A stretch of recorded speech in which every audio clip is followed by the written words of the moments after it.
Hey friends, welcome back to my channel. I'm gonna do a egg fast recap for you. I'm gonna just go over all the details, talk about insights and thoughts of the whole process, and also give you results, weight loss, how I felt, all of that. So first off, there has to be a consideration for the fact that I had just done a sardine fast. I did 3 days of a sardine fast and then 2 break days where I ate higher protein, higher calorie, and then I went into the egg fast. So like I've said before, it would be really great if we could have a time machine and go and do these challenges like from the exact same point so that we can really compare them one to one. But of course that is not reality. So I kind of just have to go with what I have. I know that having just been on the sardine fast and having, that boosting my ketones for those 3 days affected, how quickly I got into ketosis and, all of that. So we just have to kind of take it with a grain of salt. So first off, I'll just talk about blood sugar trends. I did see on my 2 break days where I was eating higher calorie, higher protein, that my blood sugar on average did go up into the 90s, I think 89 and 90. And then when I started the egg fast, my blood sugar just started to go down, and every single day it went down. So the day before I started, I had an average blood sugar of 90. Then on day 1, I had a blood sugar of 88 on average. On day 2, I had a blood sugar of 82. And then on day 3, I had an average blood sugar of 79. So I just saw it gradually step down every single day. So I definitely see the egg fast as a way to bring glucose down if you're struggling with it being high. I do know from my own experience doing these kinds of challenges that blood sugar lowering effect doesn't last forever for me. I tend to have that lower blood sugar the first few days, and then my body kind of adjusts and I can see the blood sugar start going back up. There's also the idea that the cortisol that rises from being in a very low carb or zero carb state for a long time can tend to make your insulin go up, and then also in turn make your blood glucose go up. And I definitely have seen that effect for me if I stay in that very, very low or zero carb state for an extended period of time. So I don't expect that this blood sugar lowering effect for me would continue, exponentially. I mean, obviously my blood sugar would never go down to 0, but I do see it kind of as a curve where it goes down initially, and then it does end up going back up as my body gets used to it. Next, I'll talk about my ketone levels. I do have the SciBio continuous ketone monitor on right now. I just have a few more days left. I'm trying to make the most of them. So it was very interesting to see all the ups and downs of my ketones for the entire 3 days of the egg fast and even after the egg fast, which is really interesting. Basically through the whole 3 days, I really averaged between 0.5 and 1.0 just most of the time. And like I've told you guys, that is high for me. When I eat just my regular baseline diet with enough protein to make me feel satiated and feel really good and healthy, my ketones stay pretty low. So typically between 0.2 and 0.5 is kind of where I land if I'm just eating my regular higher protein diet day in and day out. And so to see it at that 0.5 to 1, that is higher for me. So that's some context, because for some people that would be very, very low and they easily can get these super high numbers. I don't seem to be that person. Through the whole sardine fast and the whole egg fast, the highest I ever saw was 1.7. And so I just think it's kind of individual as far as ketones go, like how high your body is comfortable keeping your ketones, and like how much ketone does your body want floating around in your system. And we all are a little bit different. Some people can get these crazy high numbers, and then other people struggle to get above 0.5, which is kind of the threshold of nutritional ketosis. So on average, I was between that 0.5 and 1 for the whole 3 days, except for a few points where I would see my ketones jump up, and typically it was like a bump up and then back down. And I consistently saw it in the morning when I was drinking my coffee, and I went through all of the thoughts of like, is it the MCT oil powder? Is it the caffeine? Is it just the time of the day? And I think it's probably a combination of all three. I found that when I repeated the same coffee at a different time of the day, I didn't get the same kind of rise in ketones. So it didn't seem to be only the coffee or only the MCT oil powder. I think it had to do more with the time of day and with the dawn phenomenon like coming back down, because you have the like higher blood sugar in the morning as you're waking up with your cortisol, as it's supposed to rise in the morning. And then I think once I, made my coffee and was sitting down to drink it, that's when the cortisol was maybe coming down, or my body was just kind of recovering from that dawn phenomenon. And I would see my ketones jump up to like 1.4, 1.5, and then they'd come back down to around that 1 area, or, 0.8, 0.9, 1, jumping around in that range. When that changed though was the evening of day 3. And this was really fascinating. And it makes me wonder if there's some magical thing about 3 days. You have the sardine fast that's 3 days. You have the egg fast that's like 3 to 5 days. I don't know, there might be something magical about the 3rd day, because the evening of day 3, I saw my ketones go up to, 1.4, 1.5-ish. And there wasn't anything really connected to them going up. I was eating, my regular schedule. I had dinner, but I'd had dinner the other 3 days and didn't see the same ketone rise. So I think it is like the timing, like after doing this for 3 days, my ketones went up to like 1.4, 1.5. And then I found that they stayed in a range of 1 to 1.5. So they had been in a range of 0.5 to 1. For the first, most of the first 3 days. And then the evening of the 3rd day, they jumped up and stayed in a 1 to a 1.5 range, dipping down to like 0.9, maybe 0.8 every once in a while, but really staying in that 1 to 1.5 range all night long, and then a good part of the next day. And so the next day after that was a regular eating day. Because that was, after the 3rd day of the egg fast. And I saw that my ketones stayed at that higher level throughout most of the day until the evening. And I ate 170 grams of protein that day, so I knew that was going to take my ketones down. And I did see that, after dinner, it was actually kind of interesting. I saw my ketones drop off after dinner, and then they jumped back up to 1.4. There was like this little hump jumping back up to 1.4, and then they came down. And then they stayed down lower like I was expecting after eating a day of that high protein. So watching all of those trends was super fascinating. And like I said, there might be some kind of a magic in 3 days, because I'm curious about like if you were to formulate your diet to eat like a 80-20 lower protein, higher fat diet, like the egg fast is very close to. If you were to do that one day and then another day where you eat a little bit lower fat, more like a 1-to-1 ratio of fat to protein, and get your protein up really high, and alternating days like that, I wondered if you'd get a really good effect. And I'm curious if that would be the most effective tool, or if it would be more like 3 days of an 80-20, getting into that, higher, deeper state of ketosis, and then maybe 3 days of the higher protein. And for me, eating protein is really, really important to me, and keeping my protein high. So I am really interested in finding a way to incorporate these lower protein days that are like ketone boosting days, along with other days that are high protein, so that on average, your protein level stays in a good range. For me, that's above 100 grams of protein per day. And so my thought was, if someone were to eat 75 grams of protein, which is what I was eating about on the egg fast, if they were to eat the 75 grams of protein a day, either every other day or 3 days on, 3 days off, and then the days off where they're eating higher protein, they eat 150 grams of protein, that's averaging out to more than 100 grams of protein per day. So it seems like it might be a good strategy. And from my own experience, if I eat 150 grams of protein every day, I feel great, I feel satiated, but I don't lose weight, and I don't get the higher ketones.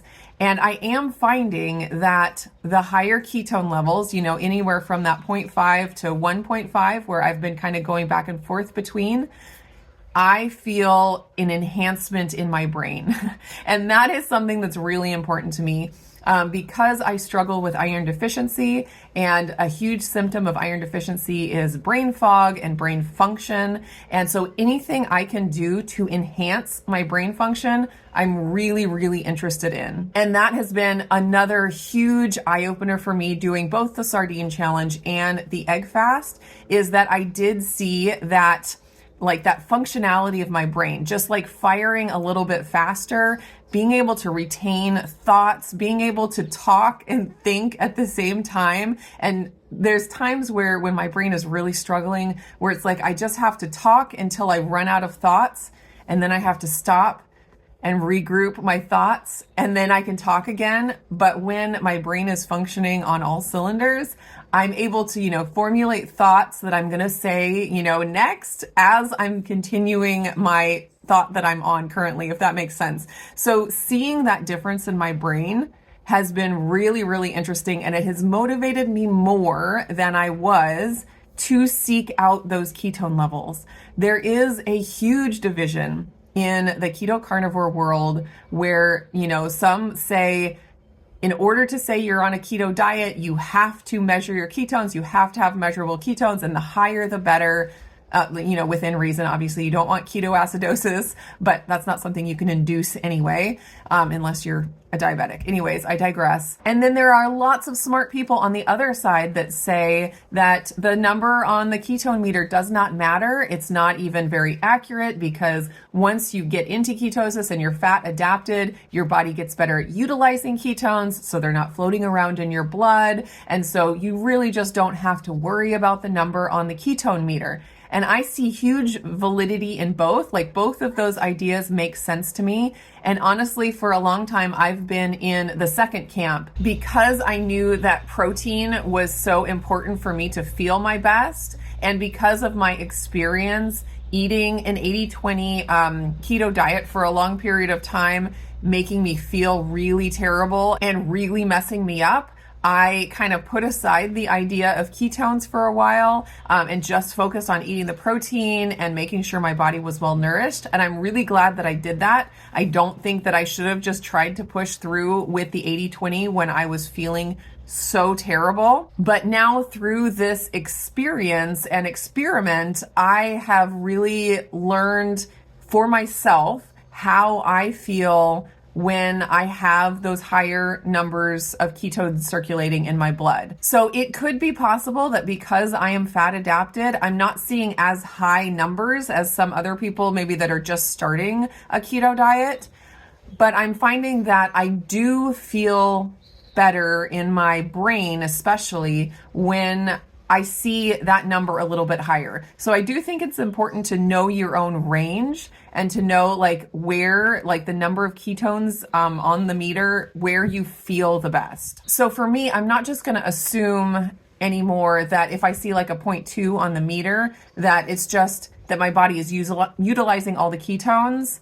I know now that I actually do legitimately feel better in my brain. I will talk about ways that I didn't feel better in a second, but specifically my brain function felt better when I saw the level of ketones more around that 1.0. So like I said, there were ways that I actually didn't feel better. And if you watched my day 3 video, I've kind of already talked about it. By day 3, I was really feeling the lower calorie and the lower protein. Even though I did have that brain function that was increased and that was feeling really good, my body felt weak. I felt like I was craving steak. And one other big thing that I noticed is that my mood went way down on that 3rd day. And I had a lot more difficulty, controlling my annoyance and my emotions. It was obvious that something was off.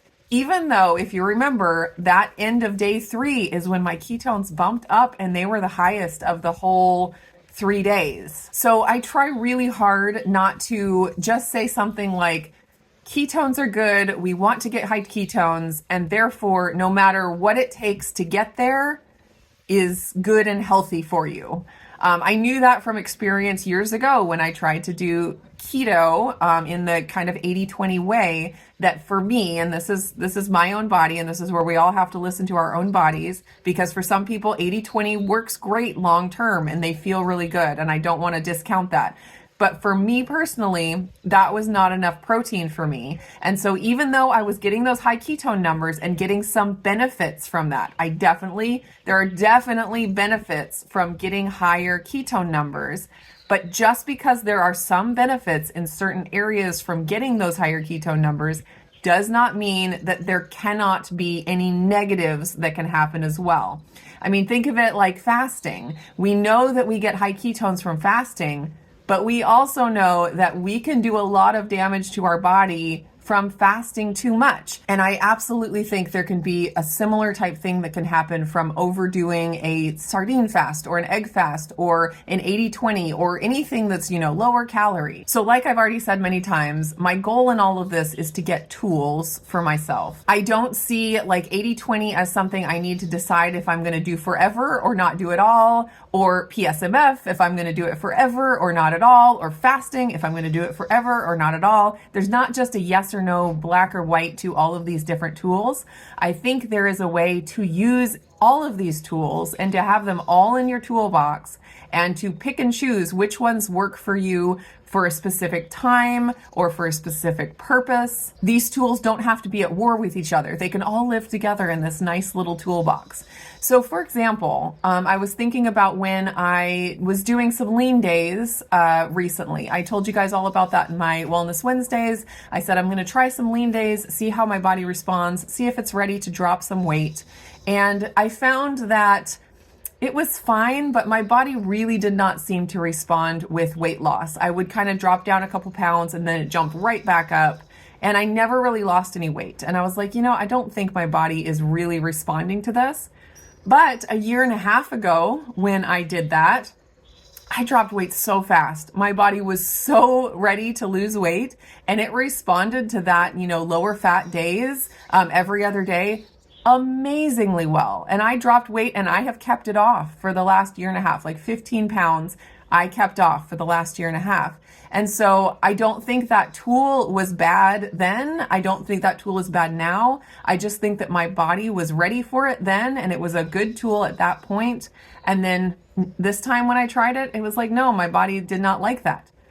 But when I decided to try going into deeper states of ketosis, lowering my protein a little bit and having that higher fat percentage, I will say I did not eat more fat than normal. I ate about the same amount of fat that I usually do, but I lowered my protein, which made my fat percentage higher, if that makes sense. Some people will say that the egg fast or the sardine fast, it only works because you're like overloading your body with all this fat and it just turns into ketones.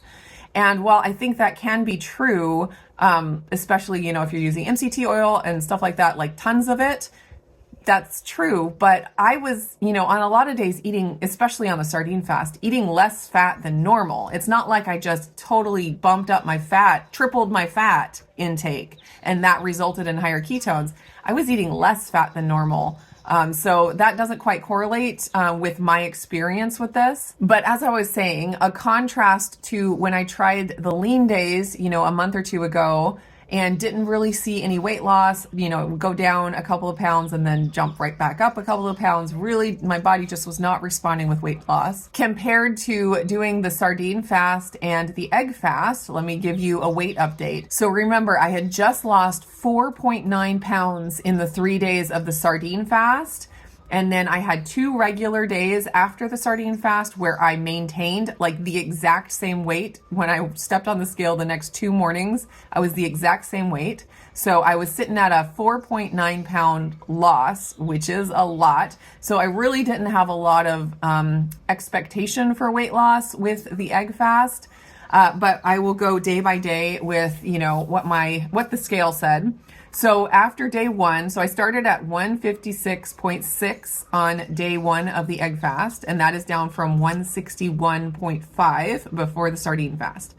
So I was 156.6 day 1. After day 1, I was down 0.7 pounds to 155.9. After day 2, I was down another 0.6 pounds to 155.3. And then after day 3, I was again 155.3. So I just stayed the same weight after day 3. So total loss for the 3 days of the egg fast, after just having lost almost 5 pounds, was 1.3 pounds. So like, I seriously cannot complain about that. That's close to a half a pound a day after losing almost 5 pounds just in the same, like week and a half. And then get this, I ate regularly the next day, and I shared a what I eat in a day video for that day. So if you're curious what I ate, you can see that video. I had like my protein breaded chicken strips. I had keto chow for breakfast. I can't remember all the other things, but I'll put that video up in the cards if you want to check it out. After that day, I was down 0.6 more pounds to 154.7. So in the last 9 days, since like from right before starting the sardine fast to now, I have lost 6.8 pounds. So obviously my body is responding really well with weight loss. And I want to talk about Schmeck. I've talked about this before, but it's been a while. Schmeck is something by Dr. Jade Teta, who I love. He's so knowledgeable about weight loss and women's weight loss, especially with hormones and cycles and all of that. But he has this tool called Schmeck, and it's sleep, hunger, mood, energy, and cravings. And it's just a tool to like assess all 5 of those things to see if what you're doing is keeping you hormonally healthy and if it's going to be sustainable for you. And I'm sure a lot of us have gone through diets where throughout the diet and after the diet all of those things were out of control. Hunger, cravings, sleep disorders, like your struggle with keeping your mood in check, like all of those things out of order because of these like super restrictive low calorie diet, crazy diets that we did. I did.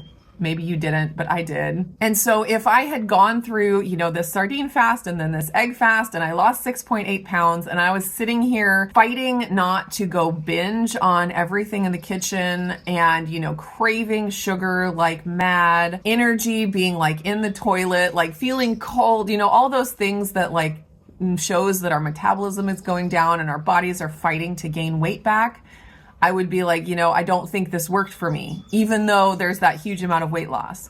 But what I actually have found is that my body is responding magnificently to this. I'm sitting here at 6.8 pounds down, and my appetite is 100% under control. I even had a little bit of trouble yesterday on my regular day eating enough calories. Like, I really wanted to focus on the protein to get the protein in, because I really think that is important for me to not stay in that low protein state for too long. I definitely knew that by the end, that day 3, I was definitely feeling it. But my appetite was so controlled that I even had to like put extra effort into making sure I got that protein in. And I'll tell you what, I have been on the back end of other challenges before where it's just like throw in the towel and just go eat all the things that you were dying to eat for the whole challenge.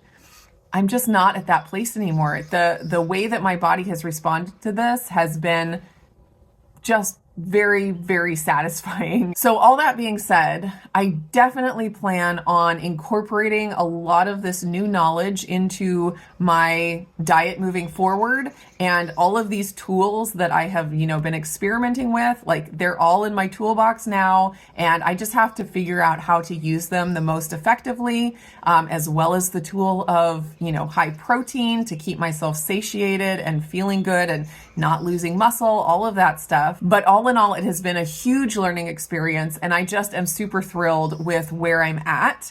So I thank you guys so much for following along with me on all of these crazy experiments. And I know that a lot of people will just throw out, this is a fad diet, this is stupid, this is crazy, just eat real food, all of that. And that's fine if that works for you. I have been eating a ketovore, high protein, real food diet for a really long time, and have found that that is not the only thing that I need to do in order to feel my best. And I am interested in feeling my absolute best. So I've gone through all kinds of gut healing details that contributed massively to me feeling better.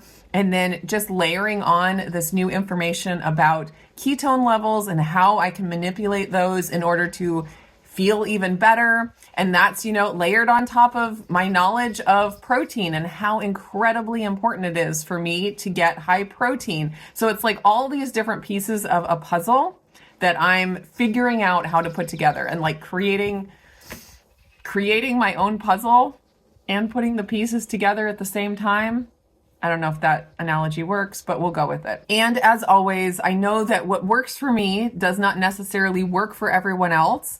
And also, what works for me right now doesn't necessarily work for me in the future or past me. So like there's so many variables involved. So nothing I ever say is meant to be prescriptive. It is only descriptive, just sharing my journey. And hopefully some people enjoy following along on all of the insanity. So I'm going to leave this here. I hope you guys enjoyed the video. If there's anything about the egg fast that I did not answer in this video that you were curious about, ask down in the comments. I will try to get to them. I don't always get to answer every single comment because there are just so many, but I really want to. So leave a comment down below. And if someone does comment something and ask a question that you happen to know the answer to, feel free to offer your expertise because I can't always answer everything. So that helps me out a lot. Thanks again for watching, and I'll see you again in the next video.